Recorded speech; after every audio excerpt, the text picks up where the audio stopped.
সুপ্রিয় দর্শক, এই সামনে প্রচণ্ড গরম। এই গরমের দাবদাহে, গ্রীষ্মের দাবদাহে, এই রোদ ঝলসানো এই ওয়েদারে গাছকে আপনারা কীভাবে বাঁচাবেন বা কীভাবে রক্ষা করবেন তার কয়েকটি ছোট্ট টিপস।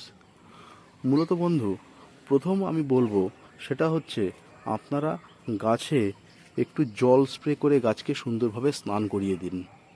অর্থাৎ পড়ন্ত বিকেলে সূর্য ডোবার ঠিক আগে আগে বিকেলের দিকে যখন রোদ থাকবে না সে সময়, এবং সকালবেলা যদি সম্ভব হয় অর্থাৎ রোদ ওঠার ঠিক আগে গাছকে সুন্দরভাবে স্নান করিয়ে ভিজিয়ে স্নান করিয়ে দিন।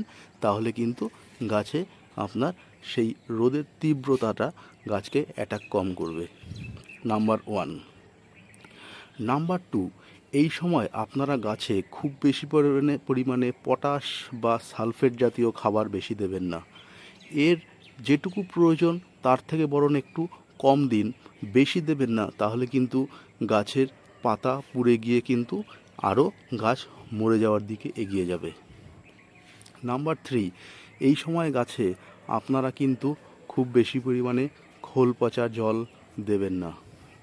যদি দিতেই হয় পাতলা খোল পচা জল, তার সাথে সামান্য সার্ফ গুলে দিন।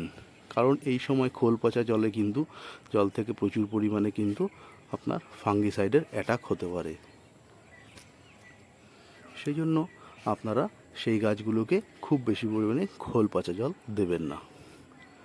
নাম্বার 4, গাছকে আপনারা কোনো ছায়াযুক্ত স্থানে বা বড় গাছের নিচে রাখুন, অথবা সামান্য শেডের তলায় রাখুন, যাতে আপনার গাছ সুন্দরভাবে সেই শেডের তলায় থেকে, ছায়াযুক্ত স্থান থেকে ও কিন্তু সেফ থাকতে পারে। বন্ধু, আমার এই ছোট্ট ভিডিও, এই কাজ কটা যদি আপনারা করতে পারেন তাহলে কিন্তু এই প্রখর রোদে, তীব্র দাবদাহে আপনারাও কিন্তু আপনাদের গাছকে সুন্দর সতেজ রাখতে পারবেন। আসুন বন্ধু, আমরাও আমাদের গাছগুলোকে ছায়াযুক্ত স্থানে রেখে সুন্দর সতেজ করে তুলি। ভালো থাকবেন বন্ধু, সঙ্গে থাকার জন্য অসংখ্য ধন্যবাদ। শুভকামনা নিরন্তর।